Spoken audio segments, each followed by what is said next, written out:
এই গোয়েনালি, হ্যাঁ ওটা আমার মা। কোনো প্রবলেম আছে? মানে তুই কি ভাবিস যে কোনো একটা র্যান্ডাম একটা মহিলার ফটো বা ভিডিও ছেড়ে এসডির মা লিখে দিলেই এসডি রাগ করবে, এসডি খেপে যাবে? তুই সত্যি ভাবিস ওটা? কেন কি আমার তো কোনো প্রবলেম নেই। ওটা আমার মা না হোক, কারোর তো মা হচ্ছে।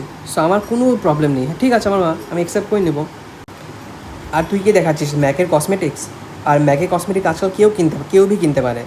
দেখ, আমি সিকিউরিটি গার্ড, একটা সিকিউরিটি গার্ডের মা, ওই যদি ম্যাকের কসমেটিক কিনতে পারে, তাহলে কেন তুই কিনতে পারবি না? এমন কি বড় কথা?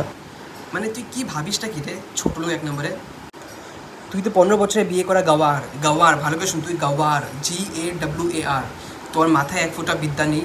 তুই ছোট লোক, তুই গাওয়ার, তোর বর আধামরা বুড়া, যাকে আমি পারলে সামনে পেলে জুতাবো, মুখে জুতাবো, ওই বরটাকে রামপাট দেবো, ওই মিস্টার বালকটাকে। আর তোকে তো দিবই। শুন, তোর বরকে বমিতার সঙ্গে বিয়ে দিয়ে দে, আর তুই বমিতার কনস্টেবলকে বিয়ে করে নে, বুঝলি?